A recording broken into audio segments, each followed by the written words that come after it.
अच्छा आ जाओ, पीछे आ जाओ। सॉरी फ्लाइट लेट था। आ जाओ आ जाओ। कहाँ है सब? आ गए?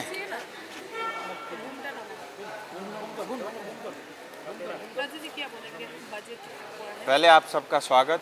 फ्लाइट डिले था, उसके लिए क्षमा चाहता हूँ। मेरे हाथ में कुछ नहीं एविएशन था। मिनिस्टर से बात क्यों नहीं करते इस चीज़ को लेकर? ये हर चीज़ के लिए उनसे बात नहीं किया करते। कहीं जहाँ से फ़्लाइट आनी थी वो देर हो गई। एनीवे, आप सबका मैं स्वागत करता हूँ। और इस बीच में दो बजट हम सब ने देखे। एक केंद्र सरकार का करीब 55 लाख करोड़ का, और दूसरा जो है पश्चिम बंगाल सरकार का।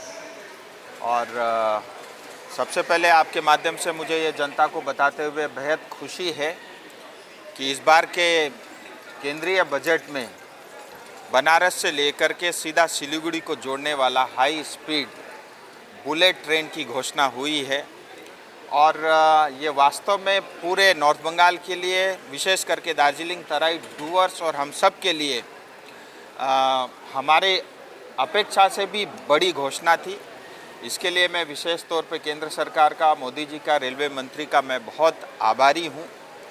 और भविष्य में, क्योंकि जो बनारस से सिलीगुड़ी को जोड़ेगी, दिल्ली से पहले बनारस आएगी, बनारस से सिलीगुड़ी, और भविष्य में जा कर के सिलीगुड़ी से इसको नॉर्थ ईस्ट यानी गुवाहाटी से जोड़ा जाएगा।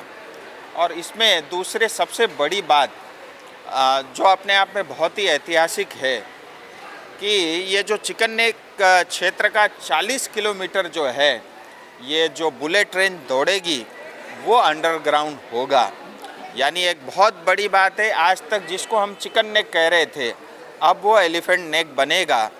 और ये पूरी क्षेत्र के लिए, नॉर्थ ईस्ट के लिए और राष्ट्रीय सुरक्षा की दृष्टि से मुझे लगता है ये बहुत बड़ी जो है घोषणा केंद्र सरकार की तरफ से हुई है। इसके कारण जो है इस क्षेत्र में, चिकन नेक क्षेत्र में स्टेबिलिटी और एक कनेक्टिविटी बनी रहेगी। मुझे लगता है एक बहुत बड़ी उपलब्धि है।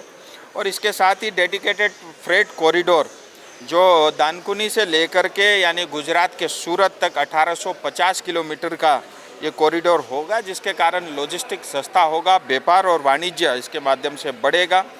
और पश्चिम बंगाल को केंद्र सरकार ने इस बार जो है 14,000 करोड़ से ज़्यादा का बजट जो है मात्र रेलवे के लिए रखा है। और इसके साथ ही देश भर में 12.2 लाख करोड़ यानी 12 लाख करोड़ के आसपास का जो है वो कैपिटल इन्वेस्टमेंट होगा। कैपिटल इन्वेस्टमेंट मतलब नई चीज़ पे, यानी वो देश के लिए नए एसेट बनेंगे।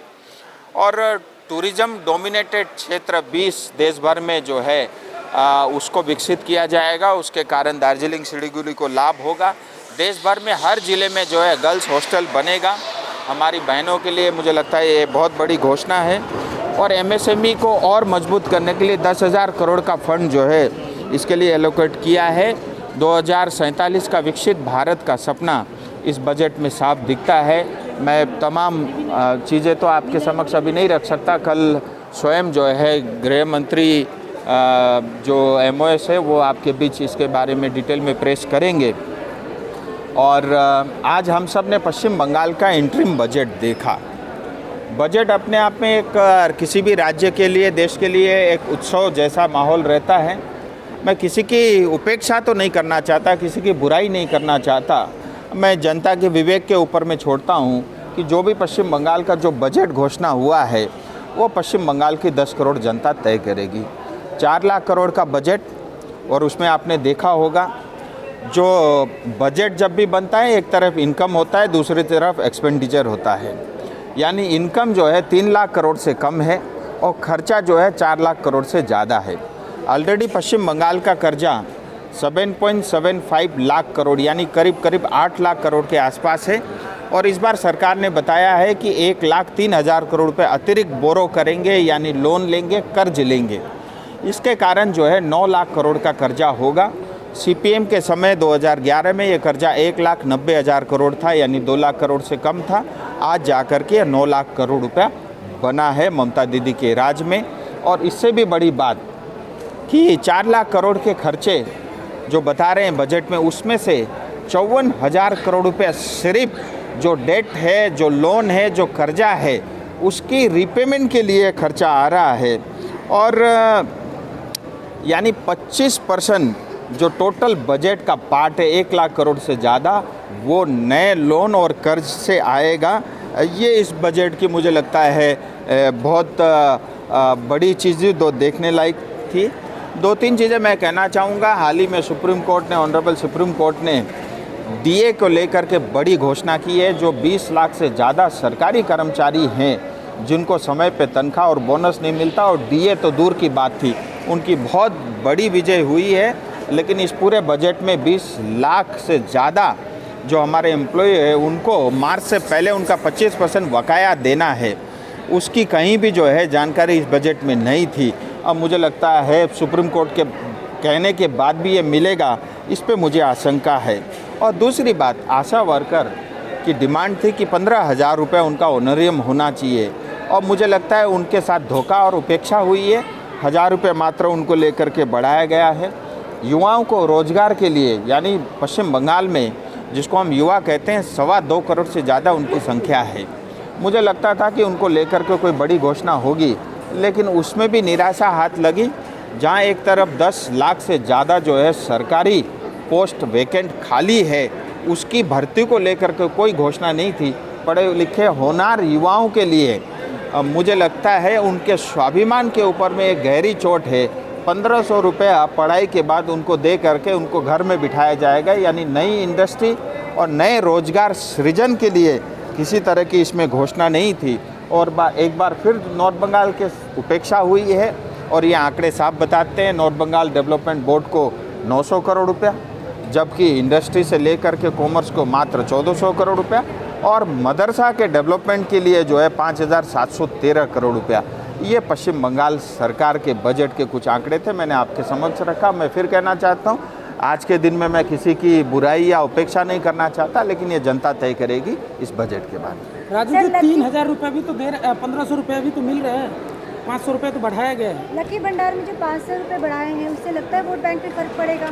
देखिए, ये मैं फिर कह रहा हूँ, जनता तय करेगी, लेकिन ये एक फाइनेंशियल डिसिप्लिन को ख़राब करते हुए कुछ चुनाव की दृष्टि से कुछ घोषणाएं ज़रूर हुई है, लेकिन अब बहुत देर हो चुकी है। भारतीय जनता पार्टी का ये संकल्प है, भारतीय जनता पार्टी की सरकार बनेगी और लक्ष्मी भंडार इसको बढ़ा करके हम 3,000 रुपया प्रति माह हमारी माताओं को देने का काम भारतीय जनता पार्टी करेगी, और जहां हमने कहा है वहां हमने किया भी है। तृणमूल कर्मी लोग मिठाई बांट रहे हैं, होली खेल रहे हैं, 500 रुपये। अच्छा है, अभी 2 महीने पहले ही उत्सव मना ले, होली खेल ले, मिठाई खा ले, और बाद में तो करेला खाना पड़ेगा। उससे अच्छा है आज मिठाई खा ले। मैं फिर कहता हूँ, अच्छा है 1-2 दिन खुश हो ले, लेकिन वास्तविकता वो भी जानते हैं। क्योंकि आज मुझे सबसे दया टीएमसी के हमारे कार्यकर्ता, जो हमारे नेता, उनके ऊपर आती है, क्योंकि आईपैक ने जो कुछ भी इनका ग्राउंड लेवल पे, ग्रास रूट लेवल पे जो संगठन खड़ा किया था, वो आईपैक ने पूरा बर्बाद कर दिया है। सर, एसआईआर को लेके मुख्यमंत्री सुप्रीम कोर्ट भी पहुंच गए, उसको लेके क्या कहें? देखिए, मुख्यमंत्री सुप्रीम कोर्ट पहुंची है, अच्छा होता। आरजीकर अस्पताल में जो घटना हुई बहन के साथ, उस समय वो सुप्रीम कोर्ट जाती। और इतना ही नहीं, संदेश खाली में जो माता बहनों के साथ हुआ, तब वो सुप्रीम कोर्ट जाती। इतना ही नहीं, मुशीराबाद में जो हिंदुओं के साथ दमन हुआ, उनके घर जलाए गए, हिंदुओं को मारा गया, तब जाती तो शायद हमें अच्छा लगता। लेकिन आज रोहिंग्यास और विरोधी महिलाएं जो सांसद है, उन्होंने विरोध प्रदर्शन किया है। सांसद संसद में जाते अपनी बात लोगों की एस्पिरेशन को, अपेक्षाएं को रखने के लिए, और जब सदन चलता है हज़ारों करोड़ रुपए उसके ऊपर में खर्च आता है। और जिस तरह से एलओपी ने अपना व्यवहार दिखाया है, ऐसा मुझे लगा कि शायद उनको बोलने के लिए कुछ था नहीं। जो पुस्तक छपी नहीं, उस पुस्तक को ले करके अड़े रहे। और दुर्भाग्य मेरा है, क्योंकि मुझे इस बार तीसरे नंबर पर रखा गया था पार्टी की तरफ से। कम 40 मिनट का भाषण मेरा तैयार था। मैं अपनी जनता के लिए बहुत सारे विषय रखना चाह रहा था, नहीं रख पाया। ये सिर्फ और सिर्फ जो है ये पप्पू और राहुल गांधी के कारण, और ऐसे नेताओं के कारण हमारा देश जो है तरक्की नहीं कर सकता। जो है मैं चाहूँगा कि जो पॉलिटिक्स में है, जिन्होंने जो है जनता की सेवा करने के लिए जो राजनीति में हैं, मुझे लगता है इस तरह का व्यवहार उनसे जो है उचित नहीं है। चलिए, धन्यवाद।